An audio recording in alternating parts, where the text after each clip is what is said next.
What up, y'all? Welcome back to the Mic Check Podcast. This is your host, T Word, the People's Champ. I have a special guest online with me today, my boy Greg from the Angry Man Podcast of AM Sports Media. Welcome to the show, Greg. What's happening? Man, what's going on? I appreciate you, offering me the opportunity to come on your platform, man, and I'm looking forward to having a discussion. Oh, for sure, brother. I wouldn't do it any other way, man. You guys have been so supportive of me and my adventures and my endeavors. I'm like, yo, got to get my boys on here. We're going to get Jay on in a minute, too. But for now, I'd like to go ahead and take some time today to cook on Terence Crawford, and we're going to look ahead beyond this fight that he's going to be having on BLK Prime on Saturday, December 10th.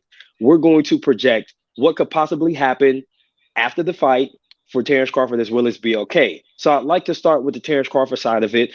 This is a one fight deal with BLK. So now he's going to have to go back to the drawing board with the PBC if he intends to fight Errol Spence in 2023 and beyond. So I'm going to pass it to you and you just tell me what you think about what needs to happen with this fight and what does Terence Crawford need to do next in order to gain any leverage, if any at all, going forward. Yeah. So number one, man, I think Terence Crawford's going to come back to the table. I absolutely think he's going to come back to the table with Errol Spence, Al Hammond, and the PBC. The thing about it is, what mindset is he going to come back to the negotiation table with? I don't believe that the BLK deal actually is going to give Terence Crawford any amount of leverage, to be quite honest with you, and here's why. The $10 million that they're saying that Terence Crawford is making, I do not believe Terence Crawford is making that $10 million.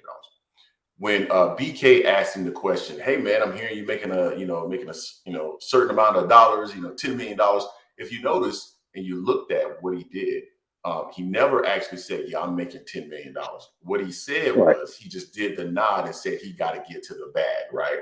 And so when you look at him and you look at the body language from Terence Crawford, it would suggest that he's not getting the $10 million. I think part of the reason why he wants that out there floated, number one, it makes him look good in the sense of, okay, guys, look, I had to go get this $10 million. So it justifies what he did in terms of walking away from the negotiation table with Errol Spence and the PBC. Number two, a lot of these athletic commissions now, they're no longer requiring you to submit what the purse is. They're no longer disclosing the purse.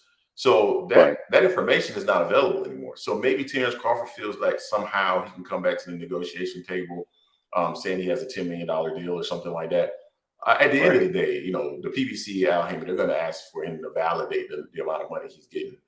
And I think, a lot of people have said that it's around $5 million and not 10. If that's the case, that is in and around the amount that he was getting before, which means he has no better leverage than he did before against Errol Spence.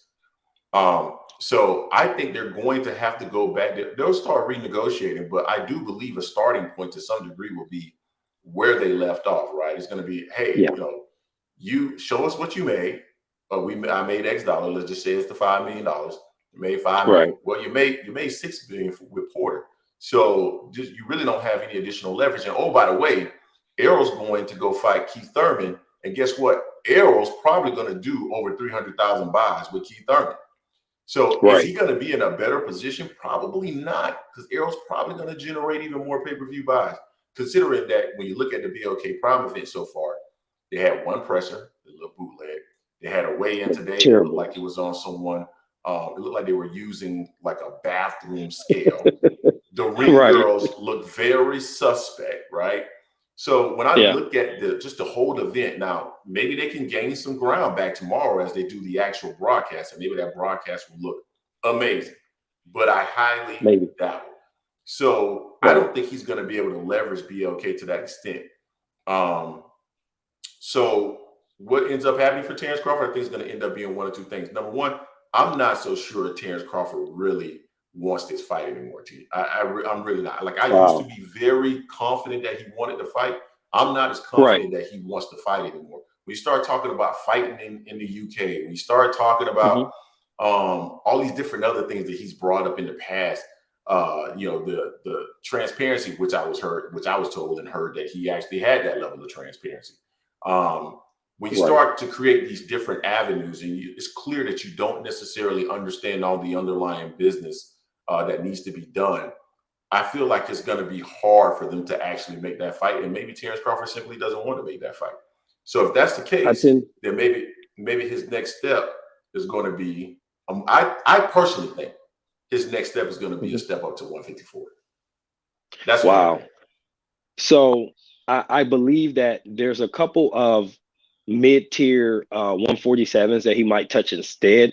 I look at the level of competition at 154, and I doubt he wants that smoke. Now that being said, I tend to agree with you on the fact that he's starting to show signs that he doesn't want to fight. And on another platform yesterday, I jokingly said the moment that Errol made that call out in the ring, Bud's tune changed. And if you Mm-hmm. notice, his language about the value of Errol Spence to his legacy has significantly changed since that statement was made. Hey, Terrence, I'm coming for that so and so belt.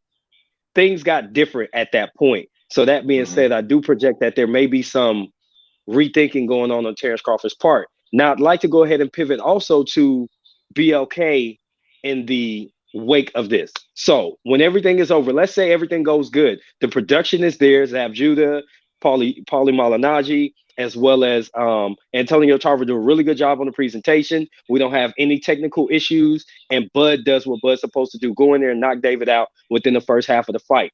What does that mean for BLK going forward? Yeah, I mean, I think there's an opportunity for them in the game if they have a highly successful production tomorrow night. But it all depends on how they're sourced and what resources they have, what funding they have.